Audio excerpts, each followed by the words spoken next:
জাদুকরি এই চিকেনের রেসিপিটা আপনি একবার এভাবে বানিয়ে খেলে এর স্বাদ আপনি কোনোদিনই ভুলতে পারবেন না। হ্যালো এভরিওয়ান, আসসালামু আলাইকুম। আজকে আমি আপনাদেরকে তৈরি করে দেখাবো খুবই মজার একটি চিকেনের অসাধারণ রেসিপি। এভাবে একবার আপনি চিকেন রান্না করে খেলে আর অন্যভাবে খেতেই চাইবেন না। তো আশা করছি রেসিপিটা আপনাদের সবার কাছে বেশ ভালো লাগবে। তাহলে চলুন এবার শুরু করা যাক।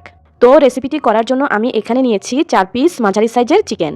এই চিকেনের পিসগুলোকে আমি আগেই পানির সাহায্যে ভালোভাবে ধুয়ে পরিষ্কার করে নিয়েছি। এবার আমি একটা শিলের সাহায্যে এই চিকেনগুলোকে একটু থেতো করে নিচ্ছি। আমি সবগুলো চিকেনের পিসকে একই রকম করে থেতো করে নিব।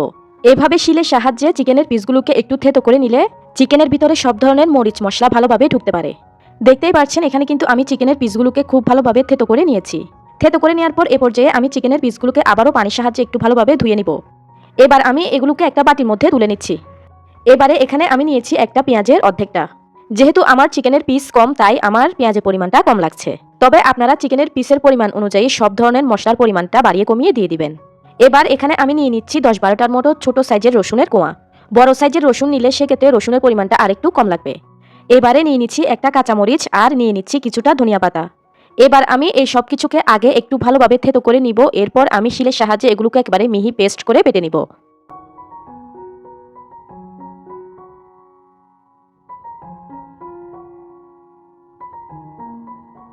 তো দেখতেই পাচ্ছেন এখানে আমি এগুলোকে একেবারে মিহি করে বেটে নিয়েছি। এবার আমি এখানে আগে থেকে থেতো করে রাখা চিকেনের পিসগুলোকে দিয়ে দিলাম। এবার আমি হাত দিয়ে ভালোভাবে চিকেনের পিসগুলোকে এই মশলার সঙ্গে ভালোভাবে মাখিয়ে নিচ্ছি। তো আমার এখানে চিকেনের পিসগুলোকে মাখিয়ে নেওয়া হয়ে গিয়েছে। এবার আমি অন্যান্য সব মশলা অ্যাড করে নিব। এবার এখানে আমি দিয়ে দিচ্ছি হাফ চা চামচ পরিমাণ আদা বাটা। এখন দিয়ে দিচ্ছি 1 চা চামচ পরিমাণ লাল মরিচের গুঁড়া। দিচ্ছি 1 চা চামচ পরিমাণ ধনিয়া এবং জিরার গুঁড়া। দিচ্ছি 1 চা চামচ পরিমাণ গরম মশলার গুঁড়া। এবারে দিচ্ছি 1 চা চামচ পরিমাণ মুরগির মাংসের মশলা। দিচ্ছি 1 চা চামচ বা স্বাদ অনুযায়ী লবণ। এখন দিয়ে দিচ্ছি 1 প্যাকেট ম্যাজিক স্বাদের মশলা। এবারে দিচ্ছি 2 ফালি লেবুর রস। এই রেসিপিতে লেবুর রসটা অবশ্যই দেওয়ার চেষ্টা করবেন। এই লেবুর রসের কারণেই এই চিকেনের স্বাদটা অনেকাংশেই বেড়ে যায়। আর লেবুর রসের কারণে চিকেনটা অনেক বেশি জুসি হয়। এবারে দিচ্ছি 3 টেবিল চামচ পরিমাণ টক দই। দিচ্ছি 2 টেবিল চামচ পরিমাণ সয়া সস। এখন দিচ্ছি সামান্য একটু অরেঞ্জ ফুড কালার। তবে এটি সম্পূর্ণ অপশনাল, আপনারা চাইলে এটি স্কিপ করতে পারেন। আমি চিকেনের মধ্যে সুন্দর একটা কালার আসার জন্য এই ফুড কালারটা দিচ্ছি। এবার আমি এই সব কিছুকে হাতের সাহায্যে খুব ভালোভাবে মাখিয়ে নিব। খেয়াল রাখতে হবে এ পর্যায়ে যেন একটু সময় নিয়ে চিকেনের পিসগুলোকে মশলার সঙ্গে ভালোভাবে মাখিয়ে নেওয়া হয়। এ পর্যায়ে কিন্তু তাড়াহুড়া করে মাখিয়ে নিলে চিকেনের স্বাদটা ভালো হবে না। দেখতেই পাচ্ছেন এখন কিন্তু আমার চিকেনের পিসগুলোকে ভালোভাবে মাখিয়ে নেওয়া হয়ে গিয়েছে।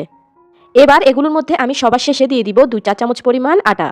তবে আপনারা চাইলে এই আটার পরিবর্তে ময়দা কিংবা কর্নফ্লাওয়ারও দিয়ে দিতে পারবেন। আটা দেওয়ার পর আমি আবারও চিকেনগুলোকে ভালোভাবে মাখিয়ে নিচ্ছি। তো আমার চিকেনের পিসগুলো কিন্তু এ পর্যায়ে ভালোভাবে মাখিয়ে নেওয়া হয়ে গিয়েছে। এবারে আমি এগুলোকে কোনো প্রকার রেস্টে না রেখে সরাসরি ভাজতে চলে যাব চুলায়। চুলায় এখানে আমি একটা কড়াই চুলার মিডিয়াম হিটে বসিয়ে দিয়েছি। এবার এই কড়াইয়ের মধ্যে আমি দিয়ে দিচ্ছি কিছুটা সরিষার তেল। এই চিকেনের পিসগুলো ভাজতে কিন্তু বেশি তেলের প্রয়োজন নেই। আর যদি ননস্টিকের প্যান হয় সেক্ষেত্রে তেলের পরিমাণটা আরও অনেক কম লাগবে। এবারে তেল ভালোভাবে গরম হয়ে গেলে আমি আগে থেকে মাখিয়ে রাখা চিকেনের পিসগুলোকে এই তেলের মধ্যে দিয়ে দিচ্ছি। আমি এখানে 4টি চিকেনের পিসকেই এই কড়াইয়ের মধ্যে দিয়ে দিলাম।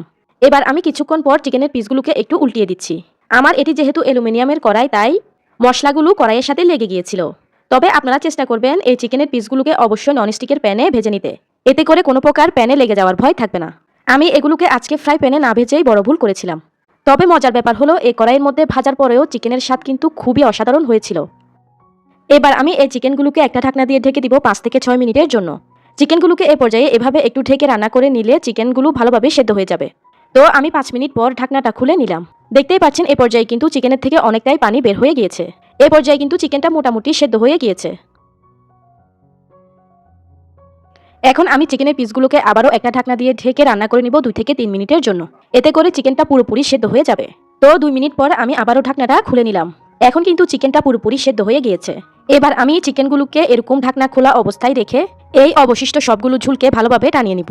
কিছুক্ষণ পর জাল করার পর দেখা যাবে ঝুলগুলো সব টেনে গিয়ে এরকম তেলগুলো অবশিষ্ট রয়ে গিয়েছে। আমি কিন্তু এখানে আর কোনো এক্সট্রা তেল দেইনি।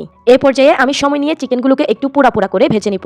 এই অবস্থায় চিকেনগুলোকে একটু পোড়া পোড়া করে ভেজে নিলেই এই চিকেনের স্বাদ অসাধারণ হয়। তবে আপনারা আপনাদের পছন্দ অনুযায়ী কালার করে এগুলোকে ভেজে নিতে পারবেন।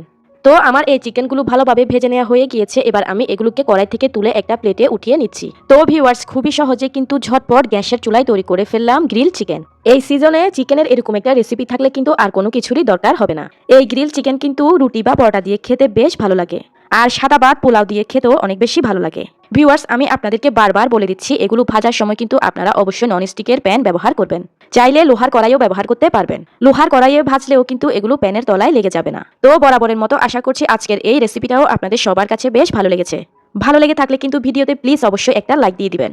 সবগুলো টিপস অ্যান্ড ট্রিক্স ফলো করে এই রেসিপিটা এই সিজনে অবশ্যই বানাবেন আর মজা করে খাবেন। সবাই অনেক বেশি ভালো থাকবেন। আমি তাহলে আজকের মতো এখানেই বিদায় নিয়ে নিচ্ছি। আল্লাহ হাফেজ।